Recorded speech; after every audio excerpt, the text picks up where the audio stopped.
Morning, everyone. It is 9 o'clock. We are here in council chambers for the hearing examiner agenda today, Tuesday, December 7th, 2021.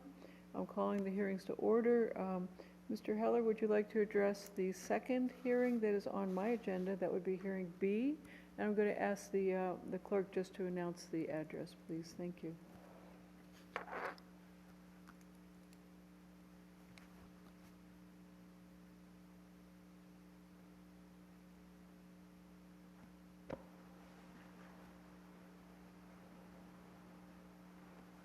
It would be the rezoning case. No, you're fine, the rezoning case. If you could just announce the... Yeah, we're going to do B first, yeah.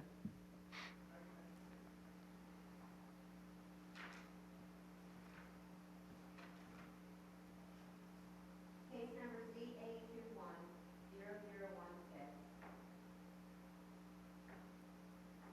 Address 817 Southwest 8th Street, applicant Justin Daly. Okay, I think that's enough because I think we're just going to hear staff's comment. And I don't think we need to swear you in unless you feel that's important, Mr. Heller. All right, do you have a request regarding item number B? Yes, good morning, Madam Hearing Examiner. This request is being withdrawn by the city. Okay, then we won't open the hearing, and obviously we will not move forward with anything. Thank you for that. It's my understanding that the applicant in hearing A is slightly delayed. Is that correct? That is correct. All right, so we're going to go into recess. It's 9:02. We'll go into a recess until she shows up. Thank you.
Thank you.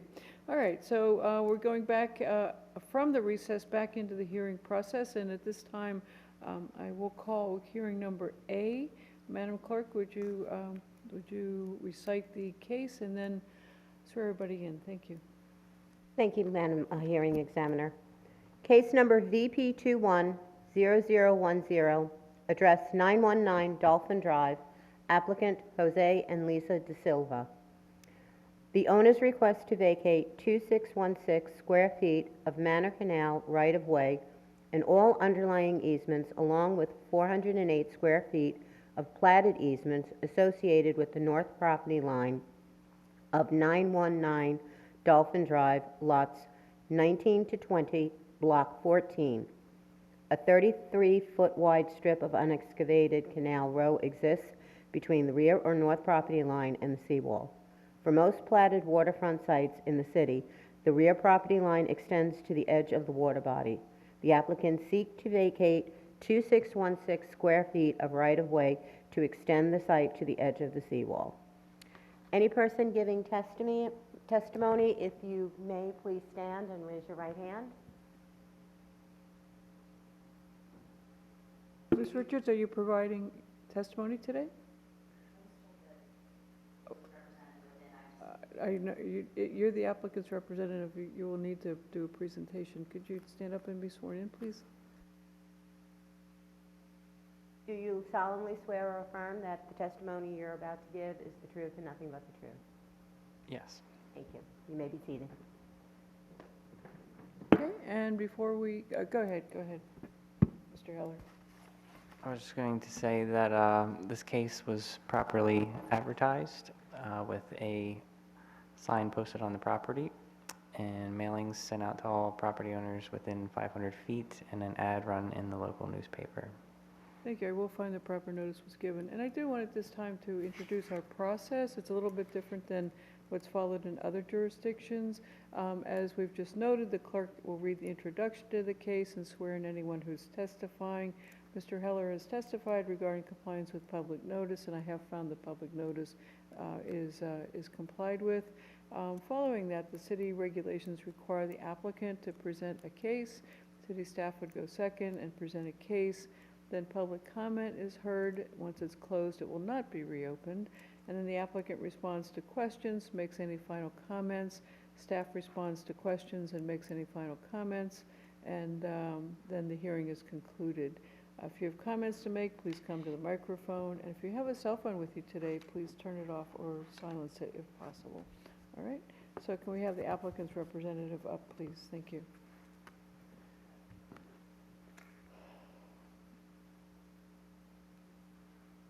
Okay. Ms. Richards, you are the representative of the De Silvas, is that correct? Yes. All right. The city regulations require you to do a presentation to address all the requirements that are in place under the city regs to consider the vacation. Did you have any comments you wanted to make? I sold the property to the De Silvas back in April, and at the time we came to the conclusion through a survey that part of the property was owned still by the city, and that there were actually 4 properties on Dolphin Drive that were in that kind of situation. So we wanted to take care of the problem, so we went ahead and had a survey company redraw a proposed survey, which I think has been submitted for review. I did most of my work with Mike Struve on the matter, and I was under the impression that he was going to make the presentation, so I apologize that I'm not more prepared. But is there anything specific I need to address? Well, the city has a variety of requirements in order to have a vacation granted. What some people do, if you want to do this, is they take the staff report and incorporate it into their presentation, because the staff report does address all of the requirements of the vacation process. Is that what you'd like to do? Yes. Okay. And then after Mr. Heller's presentation, I'll call you back up, and then you can address whether or not you wish to incorporate his presentation into your presentation as well. Okay? Okay. Okay. Have a seat. Thank you. Good morning again, Mr. Heller. Good morning, Justin Heller, Senior Planner with the Cape Coral Planning Division. This is case VP 2110. The applicant owner is Jose and Lisa Da Silva for property located at 919 Dolphin Drive. As previously stated, they are vacating 2,616 square feet of the Manor Canal and all underlying easements and 408 square feet of platted easements associated with the north property line of lots 19 through 20, Block 14, Unit 1. Here's a current aerial of the property. If you look close enough, you can see how the property lines on some of those parcels don't extend all the way up to the water's edge. The site has single-family zoning, as do all surrounding properties, as well as single-family future land use. A little more background: the site's improved with a single-family home, includes a pool, dock, and boat lift. The plat shows about 80 feet of water frontage along the Dolphin Canal. However, there is a 33-foot wide strip of unexcavated canal right-of-way between the rear or north property line and the seawall. So the applicant seeks to vacate this to extend the site to the edge of the seawall. So here's one of the exhibits provided. This shows the area highlighted in red that is to be vacated. And this next slide shows the platted easements to be vacated. So we analyze this under section 3.4.5b. Our first standard: whether the easements are required by the city for any future transportation, access, water management, or public utility purposes. So we find that the easements will not provide any future transportation, public access, water management, or other foreseeable public benefit. The platted easements are not needed because the city will retain a 6-foot perimeter easement around the site. Second standard: whether any required easements are necessary to accommodate the vacation of any plat, easement, or right-of-way. Again, the city is going to retain a continuous 6-foot perimeter easement around the site. Standard 3: if alternate routes are required or available that do not cause adverse impacts to surrounding areas. So the requested vacations will not negatively affect the navigability or visibility of boaters using the Dolphin Canal.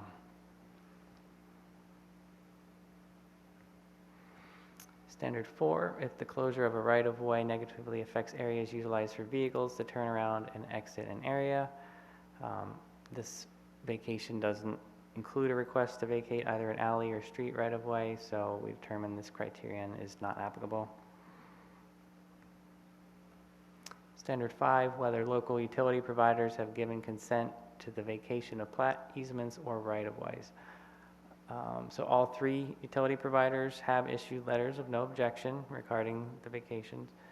LCEC does require a continuous easement provided around the perimeter of the site, and as stated, the city will retain a 6-foot PUE. The owner has provided a sketch and legal description showing the easements that will be retained by the city for ensuring a continuous perimeter easement exists. We find that this vacation is consistent with policy 1.15 of our comprehensive plan. The single-family zoning is consistent with the single-family future land use classification, and the site will have a density not to exceed 4.4 units per acre.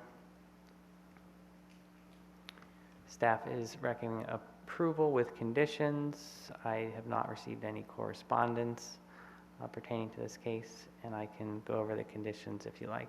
Yes, please, thank you. So our first condition: the vacation of the 2,616 square feet of right-of-way and underlying easements shall be consistent with that shown in the sketch and accompanying legal description prepared by Philip Mold, dated May 4th, 2021, entitled Exhibit A. Second condition: the vacation of the 408 square feet of platted easements shall be consistent with that shown in the sketch and accompanying legal description prepared by Philip Mold, dated May 4th, 2021, entitled Exhibit B.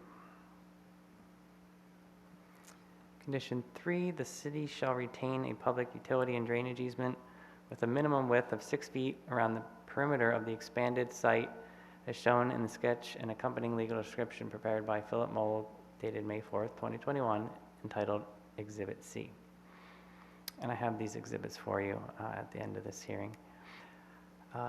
Condition 4, the petitioners shall pay to the city of Cape Coral the cost of recording this resolution with the office of the Lee County Clerk of Court. And condition 5, the city shall record this resolution with the office of the Lee County Clerk of Court following the receipt of the recording fees from the petitioners.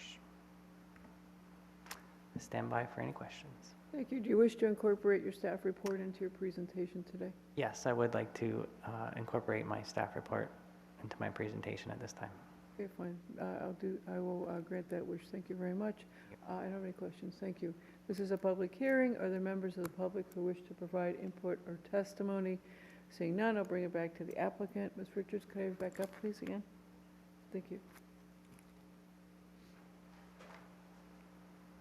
You've heard Mr. Heller do his presentation this morning. Do you wish to incorporate that into your presentation as well? Yes, I do. Do you have any other comments or questions? No. Okay, thank you very much. All right. Mr. Heller, I'm assuming you have nothing else that you'd like to contribute this morning, so. Nothing further. Okay, thank you very much. I will recommend that the requested vacation go forward as desired by the applicant. I will attempt to get the recommendation out as quickly as possible, hopefully today, but if not today, certainly by the end of the week. So that concludes this hearing and concludes our hearings for today. The date and time of the next hearing is as follows. The next meeting would be scheduled normally for December 14th, 2021. That meeting has been canceled. Therefore, the next meeting for the hearing examiner agenda will be Tuesday, January 4th, 2022 at 9 a.m. here in council chambers. In addition to that, I'd like to make a, excuse me, a notation that, that both staff and I have signed off on the hearing examiner calendar for 2022.